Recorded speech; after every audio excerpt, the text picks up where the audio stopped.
brutálne, ak si ho necháš urobiť u dobrého tatéra a kvalitne vyberieš si motív. Tak ešte aj v 80-ke budeš ten najcool starček alebo najcool starenka v domove dôchodcov.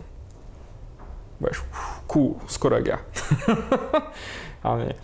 Bude to vyzerať tak, ako sa o to tetovanie budeš starať. Tetovanie je takisto ako všetko iné kus kože. Ak sa o tú kožu nebudeš starať, samozrejme, že sa môže pokaziť.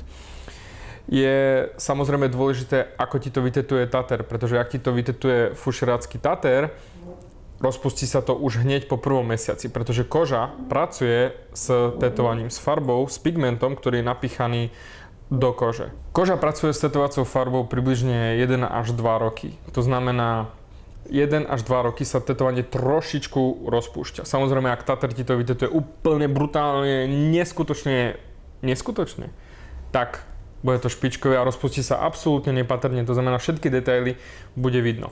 Ale ak ten tatér ti to vytetuje hrubou ihlou, narýchlo, fušerácky, len aby to vyzeralo a za 10 minút vychádzaš von s obrovským tetovaním, ručím za to, že za mesiac už bude problém a bude to rozpustené. Samozrejme, dôležité je starať sa o to tetovanie, pretože farba sa trošku vždy vybledne. Tá čierna, s ktorou odchádzaš z tetovacieho štúdia, bude počase možno svetlejšia. Bude to samozrejme trošku iná farba. Ale ak sa budeš natierať, keď vybehneš von, aspoň 30-kovou krémou, to znamená svoje tetovanie si natrieš 30-kovým krémom, ručím ti za to, že do konca života ti ostane tvoja farba tak pekná, skoro ako v prvý deň tetovania.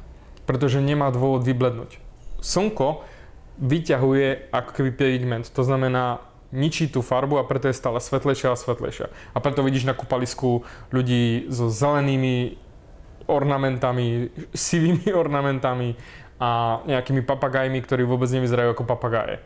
Pretože slnko vyťahuje farbu. Čím viac sa opaľuješ a nechrániš tetovanie, tým viac ti tetovanie vybledne. Ak sa budeš o svoje tetovanie starať naozaj kvalitne, nielen počas hojenia, ale aj po hojení, tak ručím za to, že ti vydrží brutálne krásne až do smrti.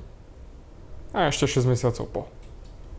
Ak máš ešte ďalšie otázky ohľadom tetovania, napísal som komplet celú príručku, ako si vybrať správneho tatéra. Nájdeš tam všetky odpovede, aby si mal tetovanie, na ktoré budeš hrdý do konca života. Stačí kliknúť na tento link. Alebo na link v popise videa.